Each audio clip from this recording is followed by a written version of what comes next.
Guys, we're getting down to the last week of the brown sugar giveaway. You guys cannot miss out on your chance to get entered to win that. You have to go to lsnasty.com, and right here is our bonus wheel. So we have bonus multipliers on there. Everything from free stickers added to every order, cash in every order, 6 times entries, free shipping, signed merchandise, 3 times more cash, signed racing parts, which I think is my favorite because all our broken parts we have laying around here that blew up racing, we're going to sign and put them in every order. We're going to spin this. Whatever it lands on, you guys are going to get for that order. You guys are going to get in your order placed today. Our special guest for the day is Ava! Oh. Ava, step right up. Give this thing a spin here. Are you ready to spin it? All right, here we are. Ava, hit us with the spin. Jesus Christ. What's this going to land on? Come on, Ava, something good. Something good. Oh. Oh, triple entry. Oh, my God. All day today, Monday, we got triple entry thanks to Ava. Hey, you get everything right here. That's all you. That's all you. Good job. Triple entry, lsnasty.com. Get entered to win brown sugar.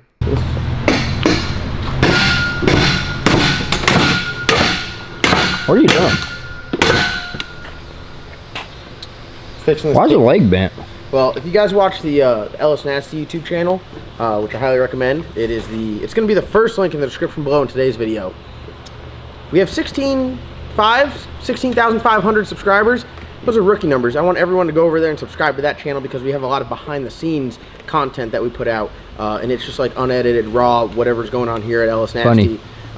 We do. So this might have got damaged by a tractor, my prep table for cooking. Now we're going to use it as our mobile office because Matt's going to draw some stuff up in CAD. Are you going to show people what you're doing in CAD today? Yeah, no, we'll kind of do a quick...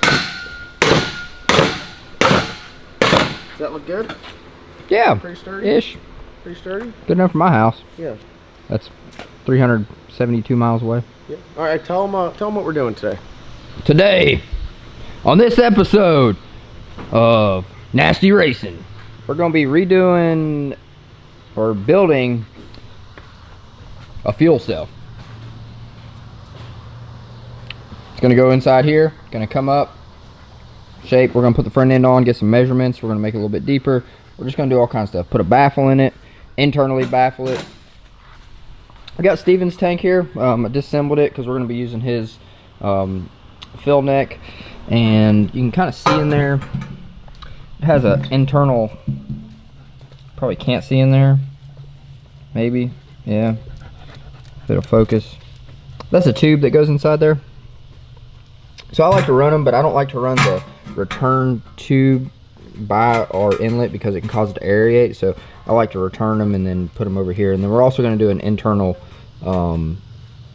vent so the vent's not sticking up out of the top, and do that. So this is a nice tank. Looks like it's all laser cut.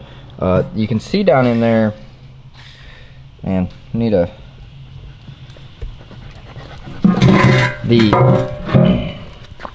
sump is not very deep. So what would happen is if your fuel is like, say right here, when you launch it, all this is going to want to come out of here. So if your pickup's right here, it can get a little bit of air. As soon as that pump gets any kind of air, you're done. So these guys that don't really know, here's our fuel pump here. It's a mechanical, driven off the cam, and these things don't really provide a lot of these things don't really provide a lot of suction. So if they get any kind of air in there, they can be a pain in the ass to prime. Typically you want your pump mounted below your tank. On these you can't really do that. So we're going to do everything we can to try to alleviate those problems. You can't, you know, the reason, so I built this to go down and come down because you can't just rotate this pump sideways, because anything, I think a waterman said anything past like 60 degrees, it'll cavitate bad. I read a bunch of stuff on Yellow Bullet, people having some serious issues with their pumps, losing prime, even going down the track or in the shutdown. So we're trying to alleviate all that, keep the pump vertical, and have our outlet here. So we got our dash 20 feed to the pump. We're just trying to figure out what we can do. So what we're going to be doing is a tank that's probably built a sump this wide, real close to the exhaust. And one thing, some people are like, oh, it's too close to the exhaust. I'm not worried about it a bit, because go take a styrofoam cup. You can boil water in it, and the cup won't melt. This thing's going to be running for probably 2 minutes, if that. And most of it's going to be idling. Like, before going down the track, the hottest this thing's going to get is in the burnout. Then after the burnout, you're good. So you got your exhaust here. You get some radiant heat. The fuel tank's full of methanol, so it's cooling itself. The line is full of methanol. It's cooling itself. It doesn't matter how, like, you could probably take the line, a stainless braided line, and lay it on the turbine and make it pass, and it will not melt the line. So not really worried about heat in this application. It's not a street car. It's not making, you know, a 500-mile cruise. Gonna be no issues there. So I mean, think about it like this. If it was that hot, this thin aluminum, this is 16 gauge aluminum, this thin aluminum would melt. Yeah, all the stuff would melt. So, and then when it's going down the track, now the downpipe's probably going to get pretty toasty, but you got a lot of airflow going under there. And this stuff cools so quick, especially with the air. You get out on the big end, you could touch it. It's not that hot. You're gonna get messed up with a spike. Yeah. More than anything. So, like I voiced in our last video, will either of these tanks work? The one with the sump will probably work better than the one without the sump. I could tell you that just by physics. Yeah, it gives it something to hold it against. Yep. But I mean, I'm not going to be the one to find out on a $60,000-$70,000 motor. Not only that, you got to think about it like this. If you guys just watched Yellow Bullet, Ziff Hudson's brand new badass small block Hertz 140 Pro 275 car went out there, and I don't know. To me, it looks like it got a head gasket or something happened. A lot of green flame. That's had a usually failure. Copper burning. It had a failure. This thing, if this has a failure with it going lean like that, it's going to pop like that. You don't want it to end up like that. I mean, it's absolutely horrible to see. The time, the money, the effort. Ziff's Vet was absolutely beautiful, all polished by DCF. And part of it is, part of racing. I mean, stuff's going to happen. His car, got burnt pretty good. I'm sure Ziff will be back. But if we can take every single step to try to cover our ass and make sure that we are looking at it from every angle and trying to reduce any possibilities for any weird situations like leaning out and popping. Yep. And it's one of those things, like, we might go out there and go, 4.0 pass and everything's good. Then we go 390, everything's good. And then we crack into the 380s and the fuel tank becomes a problem. And then you're already going so fast that... And you're at this level, it's done. You can't this thing afford yeah. to have any sort of mistakes. At the black sheep level, if you have mistakes, you have catastrophic failures. And I know people are like, oh, well, if it just lean pops. Well, what if it lean pops and it yeets the head gasket out and it catches the car on fire? Well, now because of the tank, or because we're not going through it might take us an extra day to get the fuel tank right the way it needs to be. Yep. That's well worth the entire value of the car or the driver. I mean, I got to sit in that thing. Yeah, a lot of people don't realize it's a safety thing too. When we talk about doing all this stuff, we're not trying to help our pocketbook if something breaks. It's really, driver safety. When this thing, like, you get some of these motors and they're like, oh, we'll just send a rod out of it. Well, when you send a rod out of it, it ain't just the motor. It can be, now you got oil over your tires, or, it blew off and rod took out the steering shaft, and now you have no steering shaft, and or a brake line. There's just so many things that can happen when you have an engine failure, or a transmission failure, or a drivetrain failure, like the rear end. Like, we really go through and spend a lot of time making sure everything's set up correctly, making sure that it's good to go, just because you go out there, you break one axle, and this whole I think it'll be fine thing at this level is not how you really at any level. And there's a lot of stuff that, because probably like Matt has really taught me, before we were kind of that rush, slam it together, go out there and have issues. The devil's in the detail. You got to buy once, cry once. You got to do it right. You got to go over your work. You got to really, really, really imagine if this thing's flying through the air. If it's leaking oil, you're not going to take an airplane up in the air. I mean, because what if it runs out of oil? I mean, well, you're not going to take a race car down track if it's leaking oil. You really have to be on there. And like I said, I mean, this whole I think it'll be fine thing at this level should be okay. I'm not going to be a guinea pig or going to try it, or I'm not going to find out if it works or not. And it's one of those things, like the risk versus reward. Like, if it was like, hey, we go out there and we would know something's wrong with the fuel tank beforehand, and there would be nothing but other than like, oh yeah, no, we can see a hiccup or whatever. It's not going to be a problem until it's a problem. But that problem, running completely out of fuel, would be a big problem. I mean, it might just lean out, lay over, be okay. Or it might get a gulp of air and just have it go lean for a second, and lean enough to Yeah, burn it one up. cylinder. Yeah. So you know, if it has no fuel, it's okay. If it has some fuel, not good. Yeah. So I'm not gonna risk it. Yeah, we can get it knocked out. I'd say like 3 years ago, I'd probably be like, oh yeah, we'll try it. But I've learned a lot. We've come a long way. You do it right.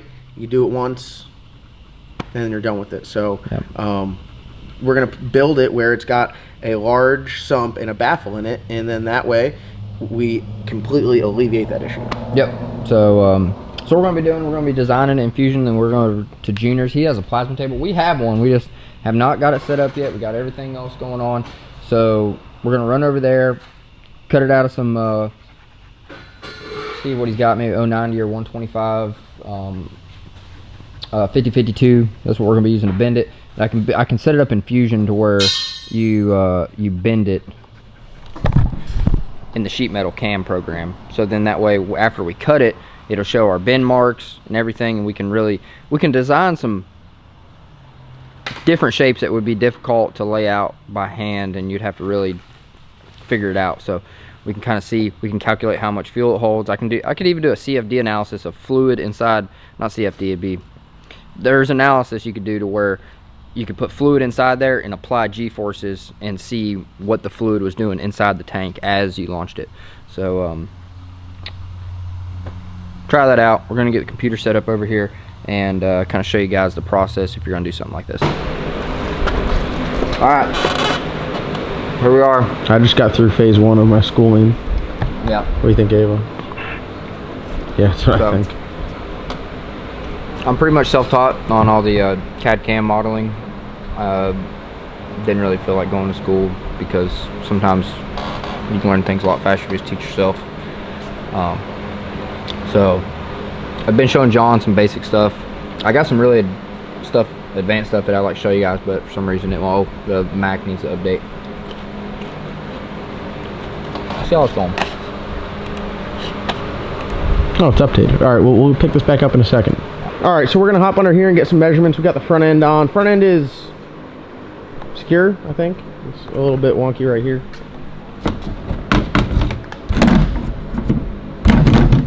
All right, front end is on.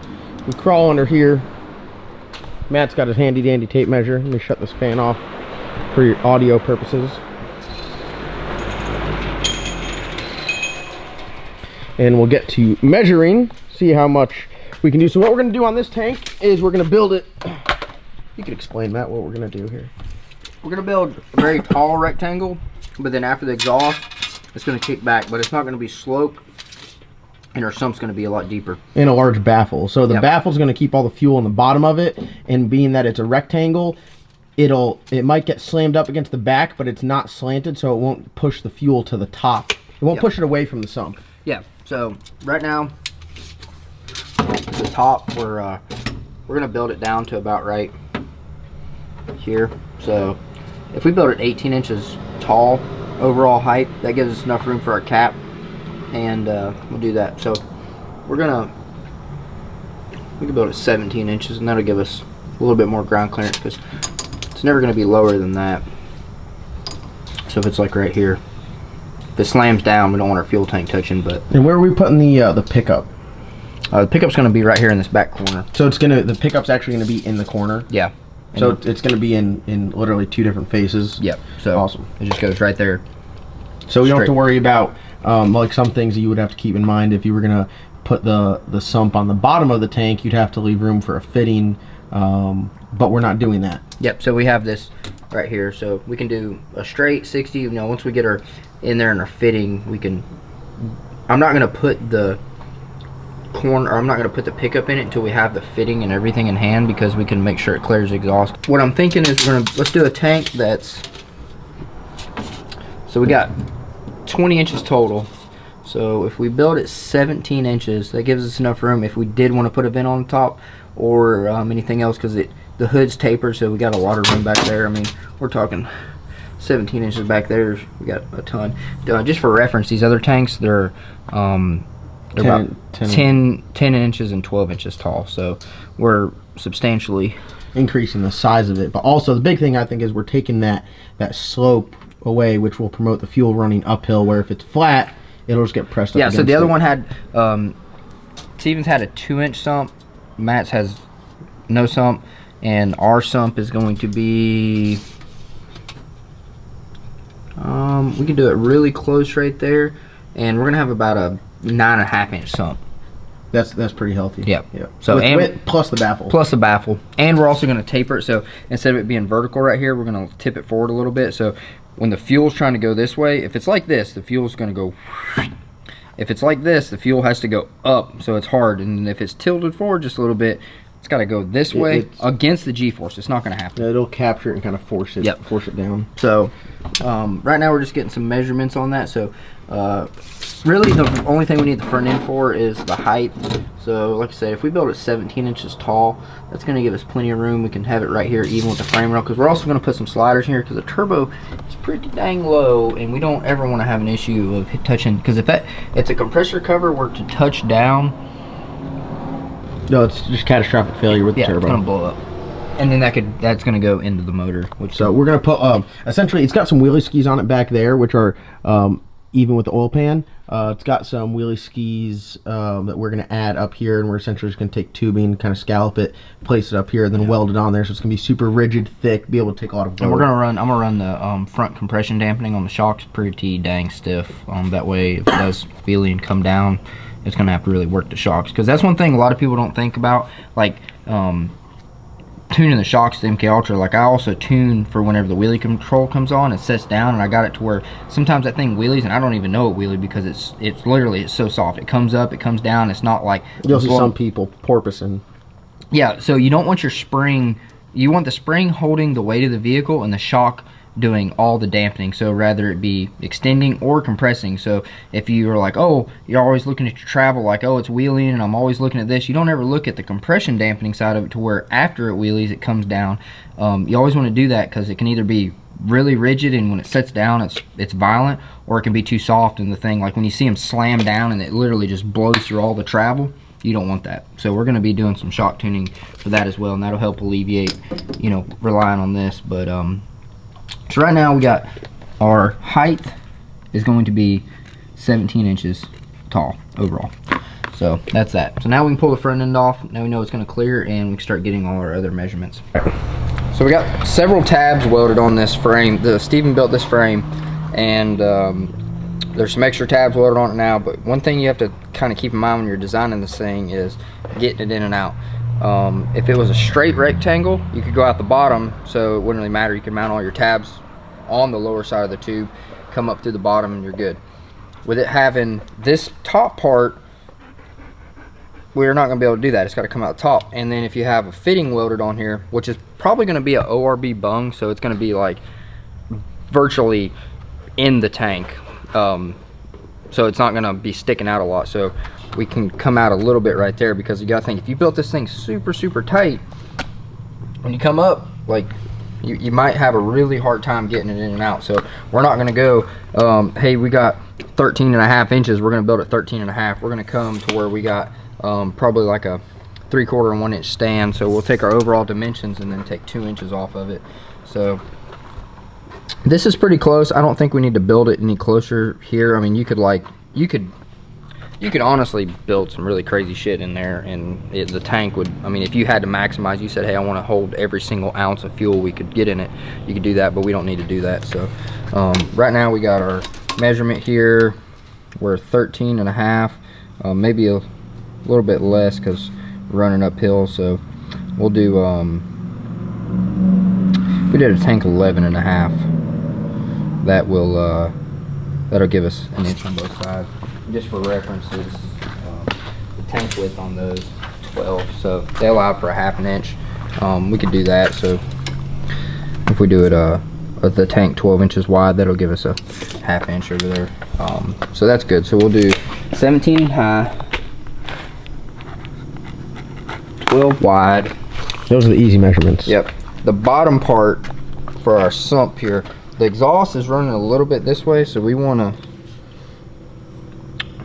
here, over here on this side, we can, these tabs are welded on the bottom, we can cut and move them up here to the top, and this thing could be built to where, because on the front and the back, over here, you don't really have much sticking out, so you could build this fairly close to here. So we'll give it 1 palm's length. yeah, 1 palm's length. You know, I think So what, 6 3/4 inches, 7 inches? yeah, see, my hand's about that thick.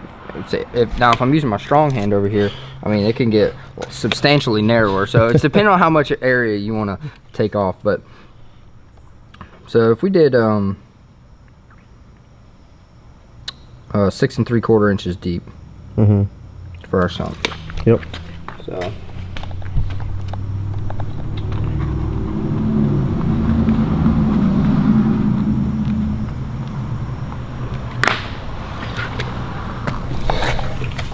now normally, we gotta choose. normally if you're, I guess, like I'm gonna be able to take these and go in there and Fusion do it. Normally, if you'd build like a 3-dimensional drawing, so you would know what the tank looks like in all aspects, because those dimensions would be kind of difficult to figure out what it's going to be. But now our sump height. So I'm just kind of eyeballing it here. We're gonna have to do here because so you're kind of referencing it off the frame, right? Because we're a few inches above the frame with the tank. Yep. So I set it up to where I was eyeballing it. So right now we're about 7 inches. So if our sump depth was 7 inches to the top right there, that would allow us. Now we could build this in a taper, but when you start adding compound angles like that, it makes it a lot more difficult to break. We could break it easily like that, but if you just build it square, it's going to be a lot easier to weld up. Side plates are going to be easier. Everything is going to be done. But you could build this to where it followed the contour of the exhaust very closely. So if we do 7 inches, actually let's do 8 inches. Put our sump right there. So our sump's going to look like this. And our dimension from here to here is 8 inches.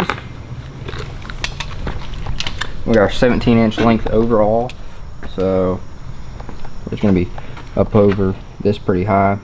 So then now we can come back. Our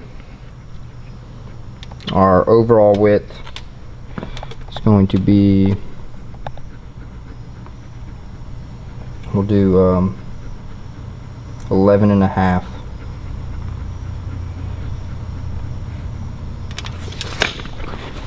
So our tank's like this, and we're going to be 11.5. These dimensions might be kind of hard for somebody else to read because, you know, but when we put it in CAD, it all makes sense. and everybody's like looking at it, and I'm just going to be able to come back here, and we can just come back and measure on the thing. So we got our 17.5, pretty much everything. So that's going to be our tank. We got our height or width this height, and then it's just going to come up above this. So probably what I'm going to do is I'm going to move these tabs all on the top. That way you don't have to worry about getting the stands, the bung that's welded on the threaded bung under this. It would all be over here, so it just kind of sets down the bung holder. So right now that's our tank, 17.5 inches wide, 17 inches tall, 12 inches wide. We've got an 8-inch sump, 11.5 inches deep after this. So and the cool thing about doing it in CAD, like you were saying, is you can do like flow testing. You can also, it'll tell you how much fluid it'll hold. yeah, you can like you can do that. I mean, that a tank like that's pretty easy to calculate the volume, but you can tell if you went in there and programmed it. On this computer, I don't have any of that program, so we probably won't. But on my computer, I went and you can do like G-force calculations, stress analysis. So many different calculations with that. So like when I'm designing a part that has airflow through it. Some other parts you guys will be seeing in the future, do a CFD analysis of how the air is flowing, which some of the CFD, you guys, they get really hung up on it, and CFD has a hard time calculating what it's going to be like with this thing flowing boost. So like you get these intakes that flow great in A, but do they really flow that great? Some shitty intakes flow great with boost. Is what you I'm know, saying. it's one of those things. So all right, we're going to do we're going to go over here, update the computer, make sure it's all good. We're going to take our giant measurements here. Put them in the computer and build it in 3D. All right, so we left and it was 12 minutes, and now it's 18 minutes updating. Apple. So, Apple. All right, guys, here we are. We got Ava making sure we're good. We got measurements on this thing, which to you guys might understand, might not. We got Matt. We got updated computer. Yep. So got the computer updated. Got Fusion back up and running. Here's a bunch of.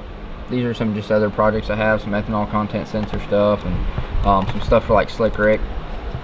Originally, when I was going to wire it, we're going to do like an ECU mount, carbon fiber 5mm, and then machine it. So I went ahead and modeled all the stuff. We got like the HOLLEY Dominator, the ECU Masters, PMU 16, injector driver, the CAN bus EGT module. So it's got like all this to be out of carbon. Overlay, it says Slick Rick on it.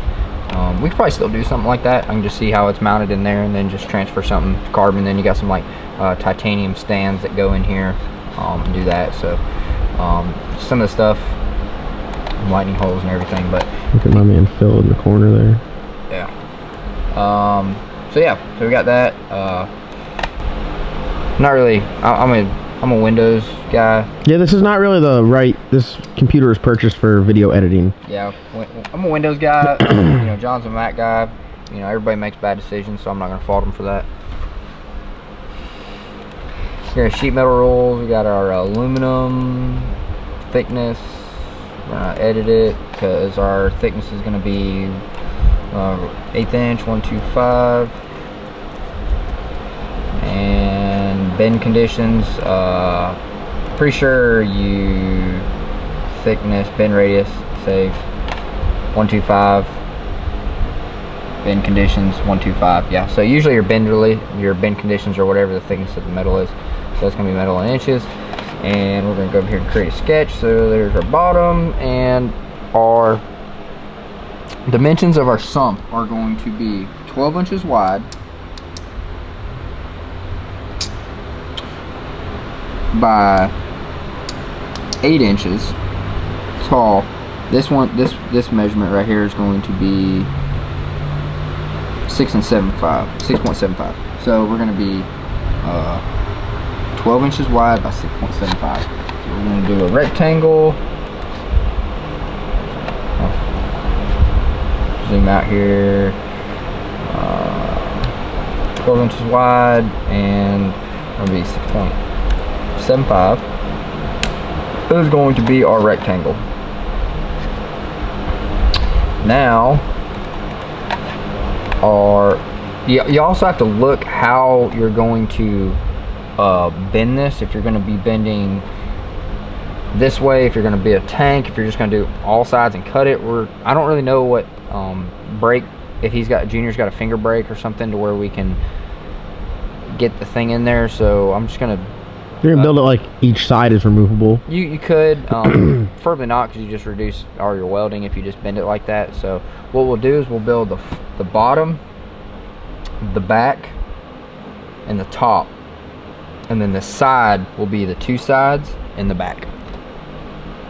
Okay. Yeah. How are we putting the sump in there though? Like you'll see whenever I start. I'll shut up. All right, proceed. This. So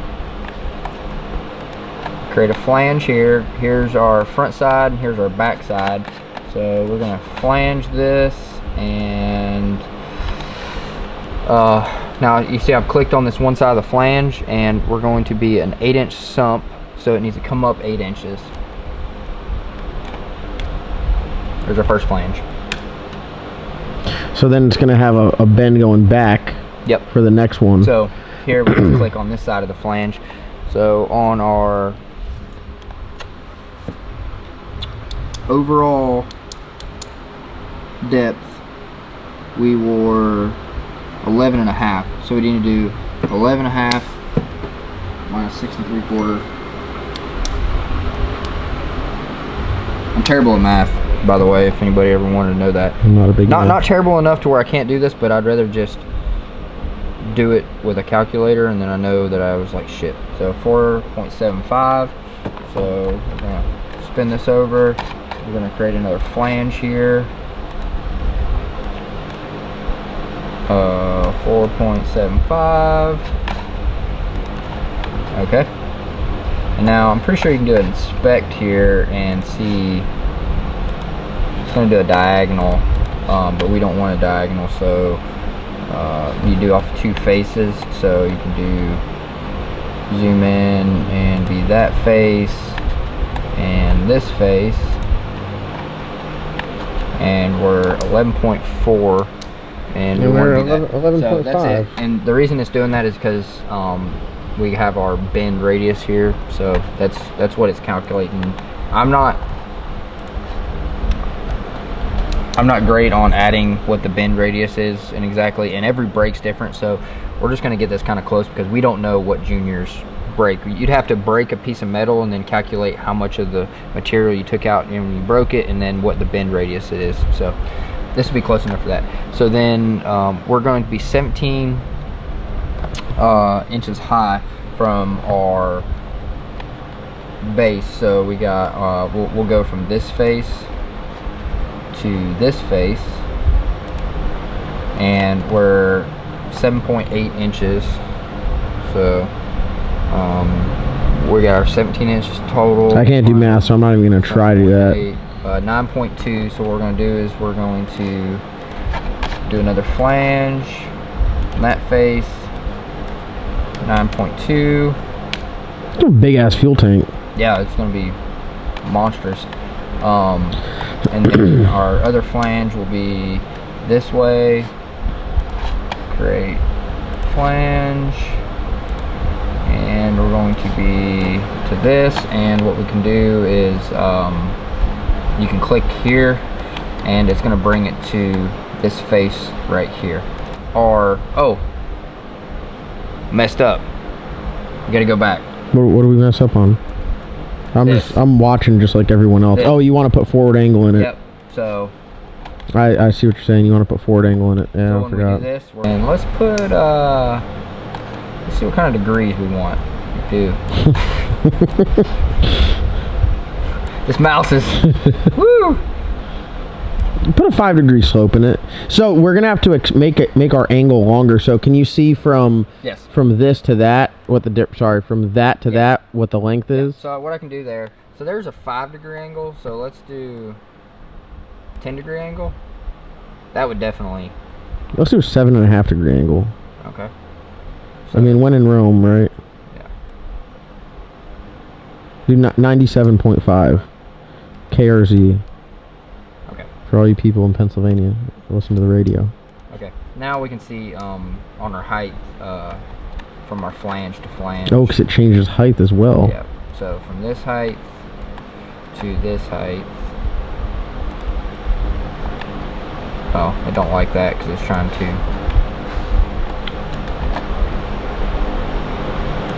go from here to here. 7.972. Close. So slightly less than 8. Yeah. So right there we're like 975. It's like 15/16. Close enough. I have a feeling that after we bend it and everything, it's not going to be that dimensionally accurate anyway. All right. So now we need to add our flange this way. Was that 8? No, that wasn't 8 inches. That one is 9.2. No, that was the other one. So we got our total. Wait, you also need to angle this down now. Yeah, 7.5 degrees. Big brain. So we got our 11.5. So let's just do it this way. This is kind of a cheating way. We'll do this 8 inches, and then down 97.5. Alright, and then we can do this, inspect this. Oh, you're going to cheat and make it. Yeah, so then what I'm going to do is. This isn't really cheating, this is using the. So we're at 13.608. So. And it needs to be. 13.608 minus 11.5. So 2108. So then what I'm going to do is I'm going to extrude this negative 2.108. God, how many people at home are confused as hell right now? Maybe. So now if we were to check the tank dimension, 11.5. Shoo! Sheesh! Alright, so we're going to go ahead and flange it again. Flange it up. And What are you flanging her up? We can cheat again and see what our. I think it was 9.2, if I'm not mistaken, with my big ass brain. Yeah, see what that would be.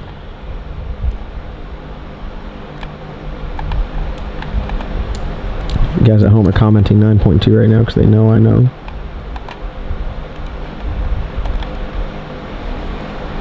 I don't know which way to go.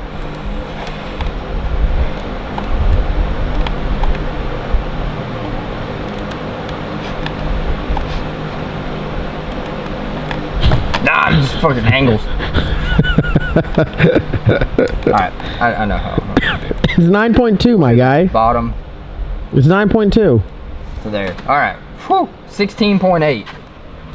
So we need to be 17 inches tall. So 16.8. 9.2, bro. You need to add 0.2. I've been saying it this whole time. My big What? brain. Add 0.2. Yeah. Because you get put to- 9 in it. To get to 17, you're at 16.8. Add 0.2. My big brain. Okay. That's, I've been, now listen, guys. 0.2. I've been saying this whole time. No, it'd be 0.18. It's the same thing. We're talking about fractions here. We're talking about practice. 0.18 is 0.2. Round up.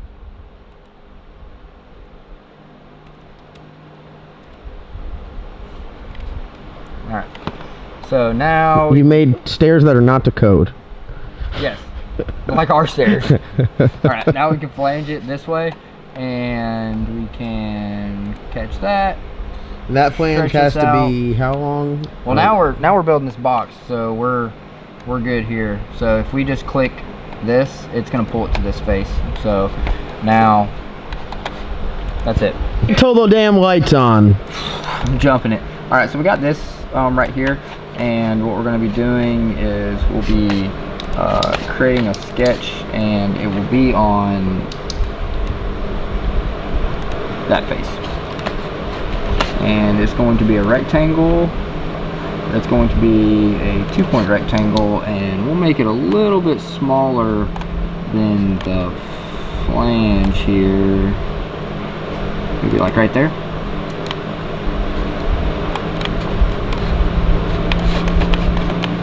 What is the purpose of making it smaller?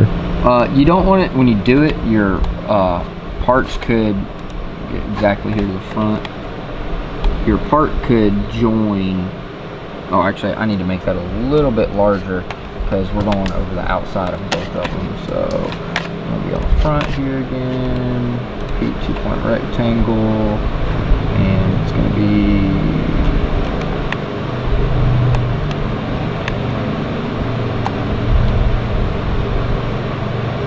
about right there.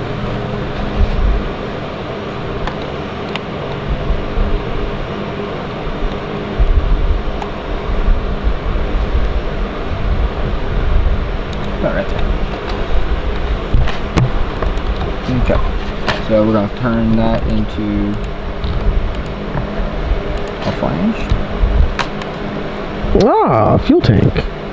Not a fuel tank. And we're going to flange it again this way and see if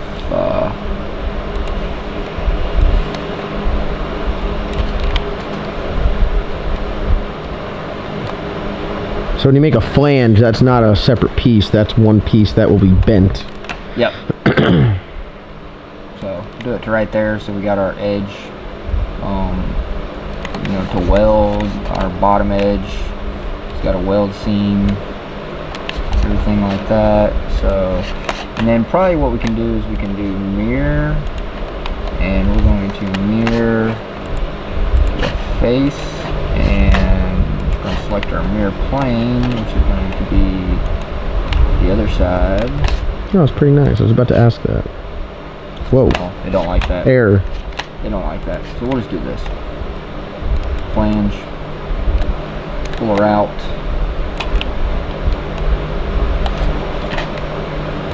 You're about right there.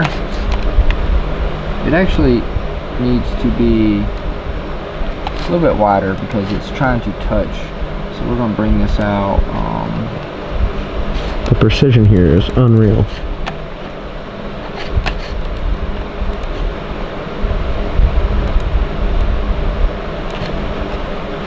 Would bring it out, what, 1/10 of an inch? Yeah, so we'll do, well, we'll do 20 thousandths. No, it's 200.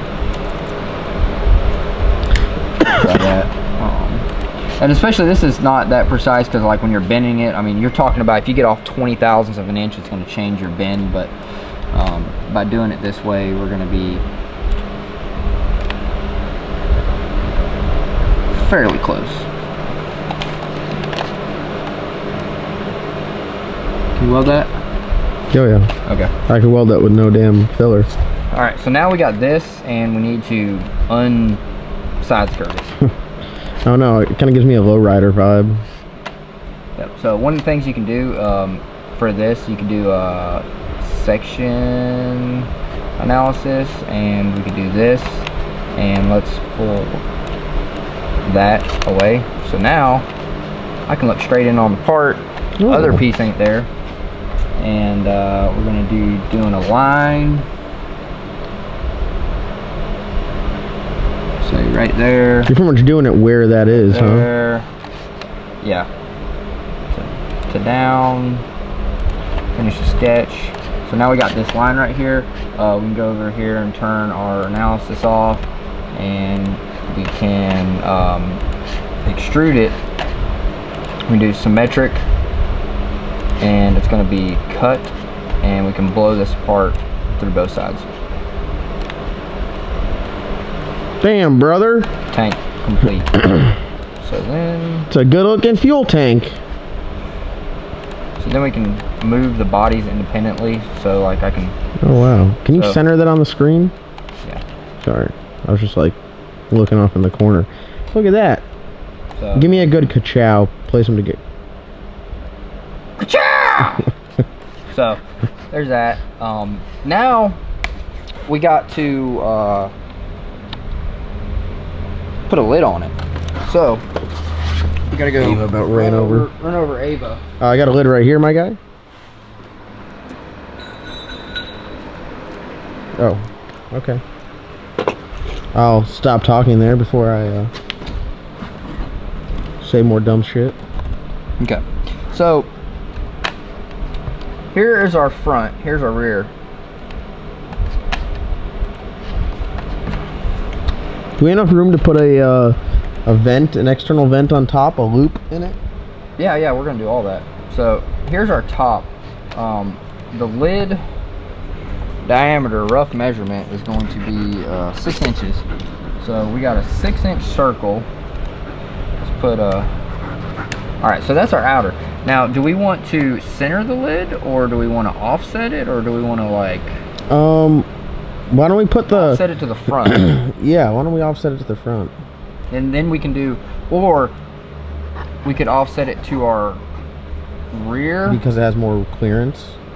Well, you can also see in there, but then that gives us more room for any kind of vent or tubing in the front. Ooh, I like that because nothing else will be on top. Yeah, because our lid's sealed up. Like yeah. We got to think, but a vent, you want the vent in the front, like those.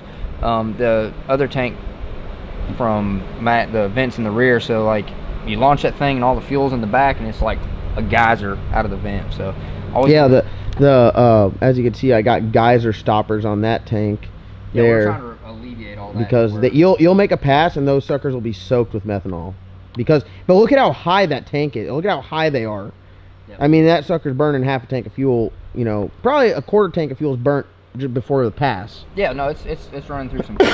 So here's our this, and what we're gonna do is I'll teach you guys a quick thing to find the exact center. You can go inside to outside. So what I'm gonna do is take this, I'm gonna go to the outside of that one, and I'm gonna line up with the inside of this one very carefully.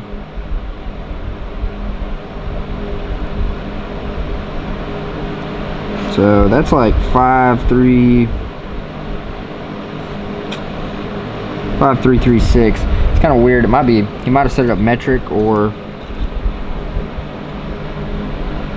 then I can go inside to inside and then measure the diameter of the bolt hole so we can check it. But right now it's looking like symmetric on a 5336 center line pattern. So what we can do is we can come in here. We're gonna do another circle. Do a circle here, And we got our 5.336. That is our bolt circle diameter. Wow. And then this is 251, so we'll say 250. And what we're going to do is we're going to put a hole in it right here in the center line. Zoom way in, and this accurate. This is should be snapping on that, but it won't. Sometimes it. You guys, I'm zoomed in so far. It's like the accuracy is like 0.00000001. So it's so close that like it. You're like just off of a damn grid. You gotta think like it's still 0. Like the hole's still. Oh, there it is. So it's like, let's go to 250. It's gonna look like it's 5 miles. Woo! Yeah. So there's that. So what we can do now is we'll blow a hole in it.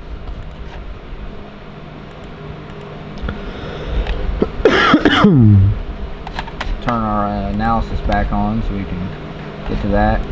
Blow a hole in the bottom like that. Alright, and turn our analysis back off. So we got one hole here. Look at that guy. And we'll turn our sketch back on for our diameter of it.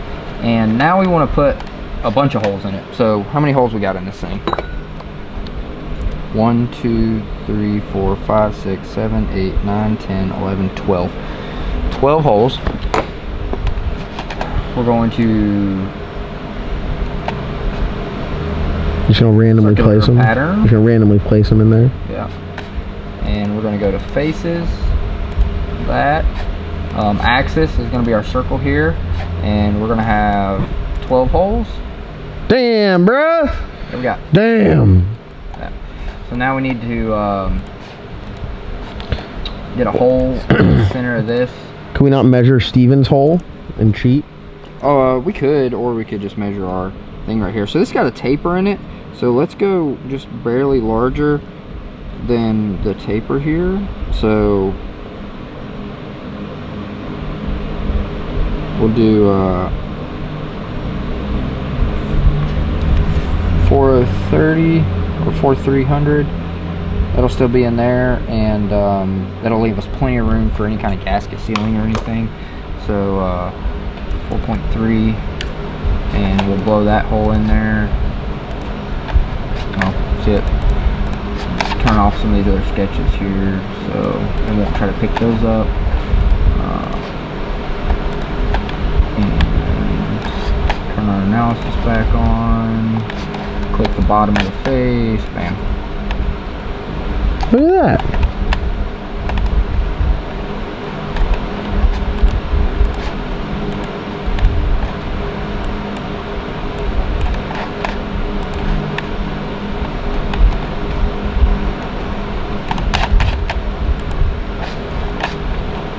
That's pretty cool. And the plasma will cut all that out. Yep. So the plasma, so generally, like, I'm pretty sure Steven gets all his stuff laser cut. The plasma is good. Really small precise holes on aluminum. Thinner it is okay. So like usually your plasma, like if you have a 250 thousandths thick metal, 1/4 inch, you don't want to make a hole smaller than 250 thousandths. We're 125, so a 250 thousandths hole, it should be fine. It should be somewhat precision. For this, it doesn't really matter. Like, we got to go through and zip a drill bit down all those. It's not going to really be the end of the world. But now, I mean, bam, here's our tank. So here's our tank, but now you have to do something with that to where you got to break these. And we could do, I mean, you can come up with some really complex designs in this, but now what we can do is we can create a flat pattern off all these. So this is going to be our stationary face, and that is our first one. You're talking like you can make it like perforated, kind of. Makes it easier to break. You get a line to break it on, and then you can weld it back up if you need to. You could, or it'll show you like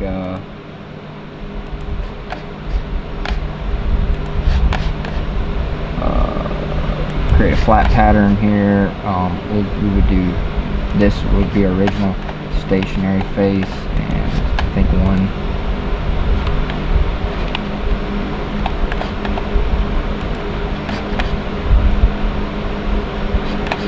might need to save these. It's two different.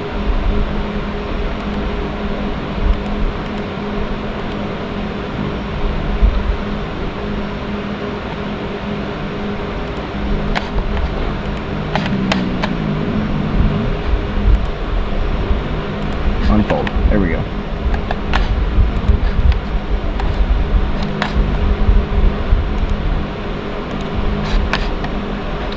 And we're going to unfold.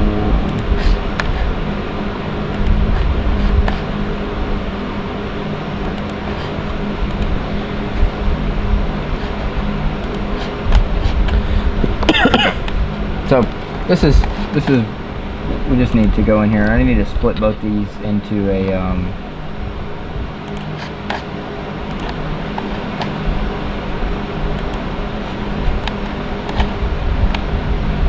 It's a weird looking fuel tank, my guy.